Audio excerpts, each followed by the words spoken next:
बिस्मिल्लाहिर्रहमानिर्रहीम। इय्याका नअबुदु व इय्याका नस्तईन। मेरे पाकिस्तानियों, इस वक्त आप देख रहे होंगे कि सारी दुनिया कोरोना वायरस की जंग लड़ रही है और हर मुल्क अपनी कैपेसिटी के मुताबिक लड़ रहा है। जो इस वक्त एक मुल्क कामयाब हुआ और अब तक सबसे कामयाब मुल्क रहा, वो है चाइना। और चाइना ने अपने वुहान शहर जो था उनका वुहान, उधर उन्होंने तकरीबन 2 करोड़ लोगों को बंद कर दिया, लॉकडाउन कर दिया।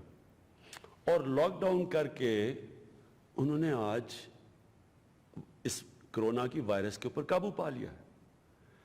अगर हमारे भी चाइना के हालात होते तो मैं आपको यकीन से कहता हूं कि आज मैं पाकिस्तान के शहरों को बंद कर देता, सब मुकम्मल तौर पे बंद कर देता। लेकिन हमारा मसला ये है कि 25% हमारी आबादी शदीद गुर्बत में रहती है। मतलब कि 2 वक्त की ऐसे घराने हैं जो कि 2 वक्त की रोटी नहीं खा सकते, और उसके ऊपर 20% ऐसे लोग हैं जो गुर्बत की लकीर के इर्द गिर्द हैं। यानी अगर एक झटका पड़ता है तो वो भी उसके नीचे आ सकते हैं। तो हम बात कर रहे हैं तकरीबन 8-9 करोड़ लोगों की। तो अगर हम लॉकडाउन करते हैं और इन लोगों का हम ध्यान नहीं रख सकते, जो बिल्कुल बेरोजगार होकर घरों में बैठ जाते हैं, जिनके पास खाना पीना नहीं होता, तो ये कोई कभी ज़हन में डाल लें, कोई किसी किस्म का लॉकडाउन कामयाब नहीं हो सकता। लॉकडाउन अगर हम करें और हमारे कच्ची आबादियों के अंदर एक कमरे में 7-7, 8-8 लोग, उनको हम कहेंगे कमरों में बंद हो जाओ, और हम उनको खाना भी ना पहुंचा सकें, कोई लॉकडाउन कामयाब नहीं होगा। और अगर किसी का ख्याल है कि लॉकडाउन कामयाब हो जाएगा अगर हमारे डिफेंस के या इस्लामाबाद के बड़े सेक्टर्स के लोग अगर वो बंद रह जाए तो कामयाब हो जाएगा, कभी इसलिए कामयाब नहीं होगा कि ये एक ऐसी बीमारी है जो अमीर और गरीब में फर्क नहीं करती। अगर गरीब इलाकों के अंदर लोगों ने लॉकडाउन ना माना और वहां वो मिलते रहे, और वैसे भी मुश्किल कि अगर वो करीब करीब रह रहे हैं और 6-6, 7-7, 8-8 लोग एक कमरे में, तो अगर हमारा ख्याल है कि अगर गरीब इलाकों में वायरस रहेगी और वो अमीर इलाकों में नहीं आएगी, ये हमें समझ आना चाहिए कि दुनिया में आज आप देख लें क्या हो रहा है। बर्तानिया के प्राइम मिनिस्टर को कोरोना वायरस हो गई है, तो ये कोई फर्क नहीं करती किसी। इसलिए ये सारी कौम मिलके इस वायरस के खिलाफ जंग लड़के सिर्फ जीत सकती है, ना कोई गवर्नमेंट जीत सकती है। किसी का अगर ख्याल है, अगर अमीर तरीन मुल्कों का ये हाल है आज, अगर अमेरिका का ये हाल है, तो आप खुद ही समझ लें सिर्फ वसाइल से ये कभी भी जंग नहीं जीत जा सकती। ये सारी कौम इंशाल्लाह जब मिलके लड़ती है तो तभी वो जीत सकती है। हमारे साथ हमसाया मुल्क में देख लें, उनकी हुकूमत ने फैसला किया या 2 या 3 दिन पहले कि सारा हिंदुस्तान को वो लॉकडाउन कर देंगे। आज वहाँ हालात देख लें, आज हालात ऐसे हैं कि उनके प्राइम मिनिस्टर ने कौम से माफ़ी मांगी है, और माफ़ी ये मांगी है कि हमने बड़ी सोचे समझे बगैर लॉकडाउन कर दिया था। और अब हिंदुस्तान का मसला क्या है?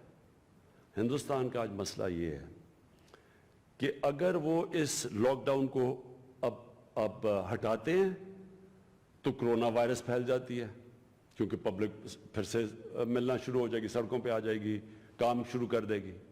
और अगर वो लॉकडाउन को रखते हैं जिस तरह का उन्होंने लॉकडाउन किया है, तो लोगों का खदशा है भूख से मरने का। आज ही लोग सड़कों पे आ गए हैं, भूखे लोग हैं। अगर लोगों के पास खाना नहीं है तो उनको क्या फर्क पड़ेगा कि अगर वायरस से कोई लोग मरते हैं, नहीं, वो तो भूख से मर रहे हैं। तो इसलिए मैं आज आप सबको कहना चाहता हूं कि ये जंग हमने हिकमत से लड़नी है। सबसे पहले अपनी हिकमत इस्तेमाल करनी है, अपने मुल्क के हालात देखने हैं। हमारे मुल्क के हालात क्या हैं? क्या सबसे बड़ा सवाल यह है कि जब हम मुल्क को लॉकडाउन करेंगे या किसी इलाके को लॉकडाउन करेंगे, तो क्या हम वहां के लोगों को घरों में खाना पहुंचा सकेंगे? अगर हम ये नहीं कर सकते یہ لاک ڈاؤن کامیاب نہیں ہوگا.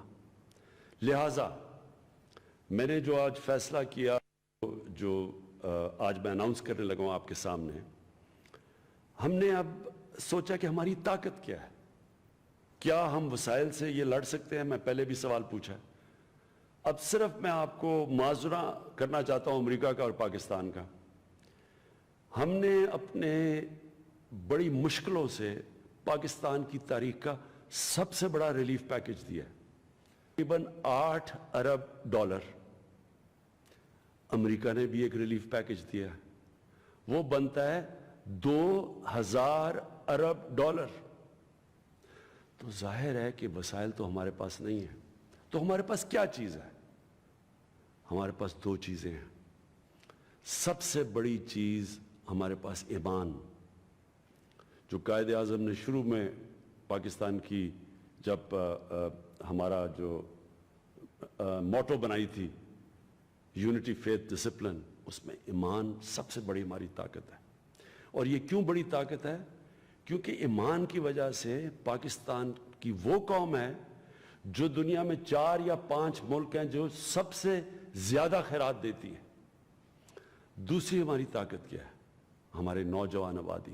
اس وقت دنیا کی ہم دوسرے نمبر پہ سب سے نوجوان آبادی ہے. ان دو طاقتوں کا اب ہم نے استعمال کرنا ہے. کرونا کی یہ جو وائرس کا مقابلہ کرنے کے لیے اور جنگ جیتنے کے لیے, یہ ہیں دو پاکستان کی طاقتیں. تو پہلی چیز تو آج میں وہ جو اناؤنس کر رہا ہوں, جو میں نے پہلے کہہ بھی دیا تھا میڈیا پہ, کہ کرونا کی ریلیف کے لیے ٹائیگرز فورس میں اناؤنس کر رہا ہوں. یہ جو ٹائیگر فورس ہے, کرونا ریلیف ٹائیگرز, یہ وہ نوجوانوں کی فورس ہوگی جو انشاءاللہ وہ جو ہماری کمیاں ہیں وہ پوری کرے گی. ہماری فوج کے ساتھ مل کے, ہماری ایڈمنسٹریشن کے ساتھ مل کے, یہ وہ فورس ہوگی کہ خدا نہ خواستہ اگر یہ پھیلتی ہے, کتنی تیز پھیلتی ہے آج کوئی بھی نہیں یہ کہہ سکتا. ہمارے یہاں پورا پرائم منسٹر آفس کے اندر ایک سیل بیٹھا ہوا ہے جو مانیٹر کر رہا ہے, جو ڈیٹا دیکھ رہا ہے, جو ٹرینڈز دیکھ رہا ہے.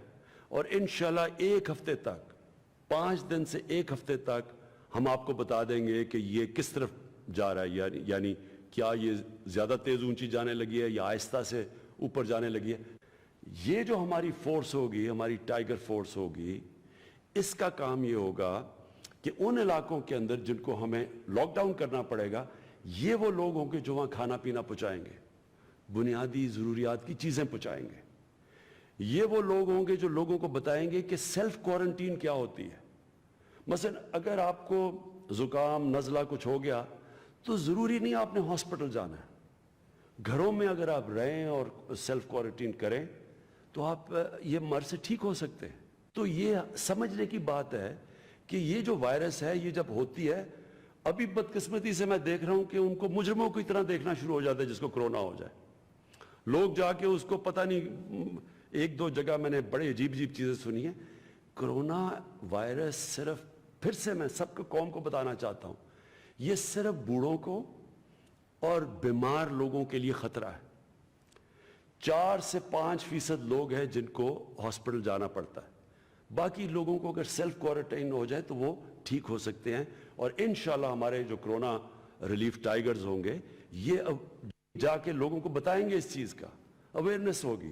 اس میں ہر قسم کے لوگوں کو ہم دعوت دے رہے ہیں. ینگ ڈاکٹرز ہیں, نرسز ہیں, ہمارے اسٹوڈنٹس ہیں, ہمارے انجینئرز, کسی بھی شعبے کے ڈرائیورز ہیں, مکینکس ہیں, کوئی بھی اس میں شرکت کر سکتا ہے. اور ہم یہاں اپنے ڈیٹا بیس سے آپ کو باقاعدہ آرگنائز کریں گے اور بتائیں گے کس کس علاقے سے آپ لوگ ہیں, اور ان علاقوں کے اندر انشاءاللہ ضرورت پڑی تو آپ کو ہم پھر بتائیں گے کہ آپ نے کیا کرنا ہے. ہم انشاءاللہ یہاں سے بیٹھ کے اس کا پورا جائزہ بھی لیتے رہیں گے, اس کو اینالائز بھی کرتے رہیں گے. اور یہ جو ہماری بڑی نوجوانوں کی ٹائیگر فورس ہوگی, یہ بھی ہمارے ساتھ ہوگی, سارے پاکستان کے ادارے بھی ہیں, اور انشاءاللہ ان کے ساتھ مل کے ہم وہ کمی پوری کریں گے جو اس وقت ہمارے پاس وسائل کے نہ ہونے کی وجہ سے کمی ہے.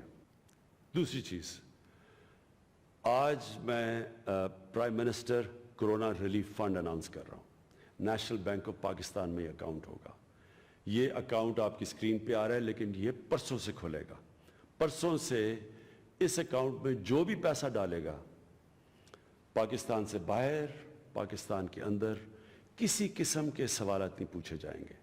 और जो भी आप पैसा इसके अंदर डिपॉजिट करेंगे, अगर आप उसमें से चाहें कि आपकी वो टैक्स में आप अगर वो डिक्लेयर करेंगे तो आपको टैक्स रिलीफ मिलेगा, उसमें टैक्स में छूट मिलेगी, टैक्स डिडक्टेबल होगा।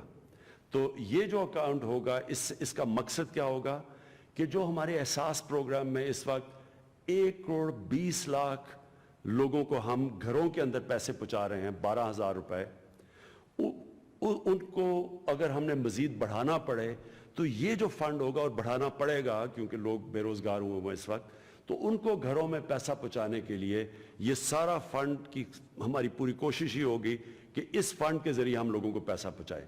और जाहिर है ये अगर ये लंबा जाएगा तो इसके लिए हमें और पैसे की जरूरत पड़ेगी। तो ये फंड का आपको पता भी चलता रहेगा, इसकी ऑडिट होगा, आपको पता होगा कि फंड किधर जा रहा है। कोई भी पता चलवाना चाहे तो इंशाल्लाह इस फंड के ऊपर हम आपको मुकम्मल तौर पे इंफॉर्मेशन देंगे। और तीसरी चीज़, स्टेट बैंक ऑफ पाकिस्तान ने फैसला किया है कि जो भी बिजनेसेस अपने मजदूरों को, वर्कर्स को बेरोजगार नहीं करेगी, स्टेट बैंक ऑफ पाकिस्तान उनको सस्ते कर्जे देगा।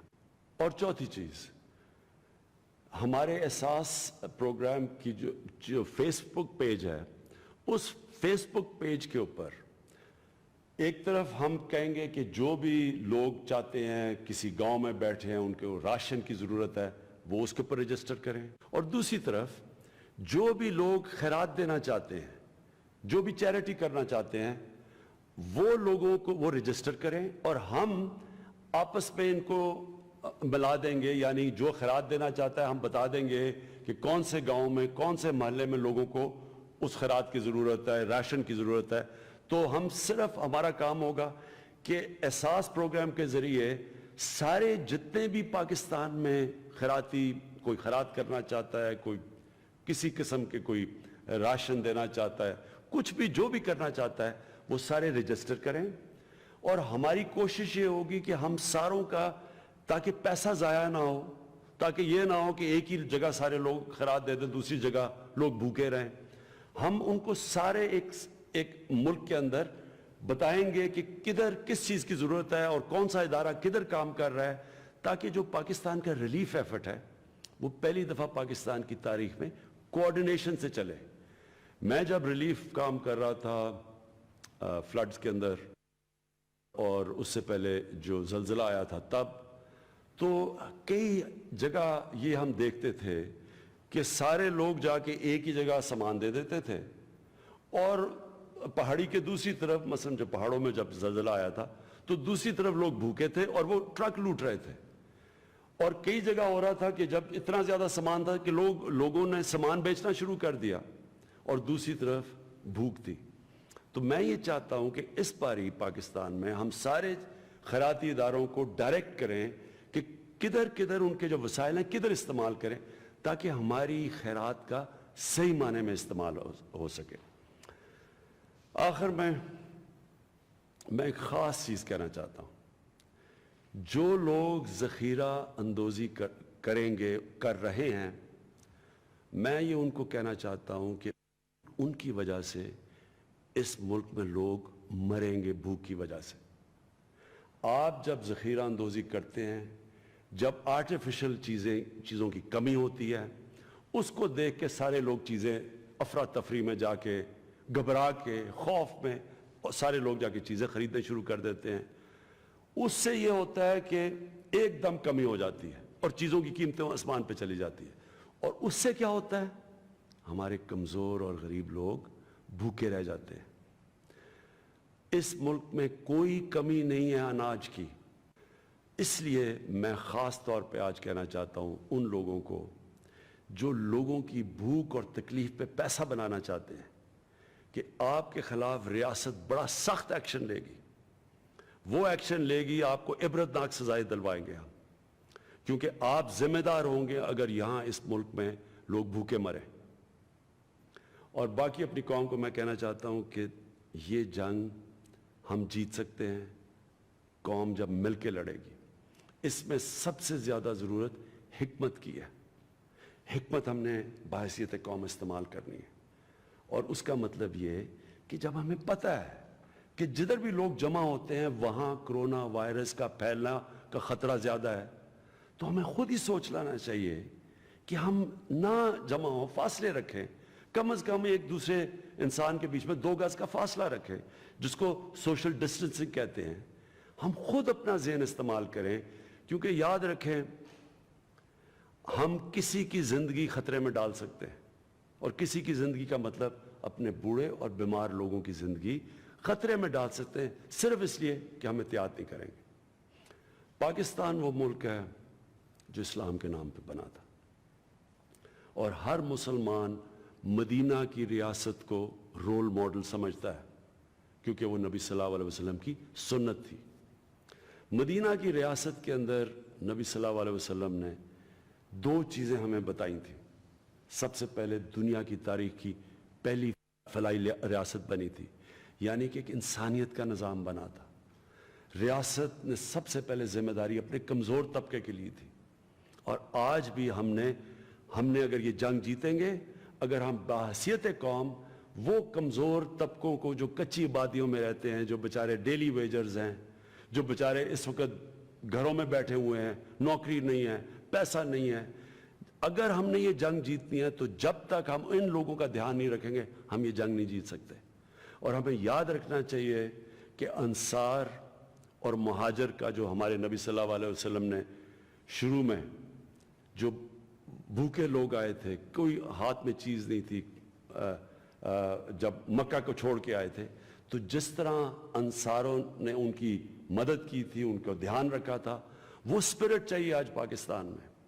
یہ جو ذخیرہ اندوزی کرتے ہیں اور لوگوں کی تکلیفوں پہ پیسہ بنانے والے لوگ ہیں, ان کو ہم نے شکست دینی ہے, اور ہم نے وہ سپرٹ پیدا کرنی ہے جو یہ قوم مل کے انشاءاللہ کرونا وائرس کی جنگ جیتے گی.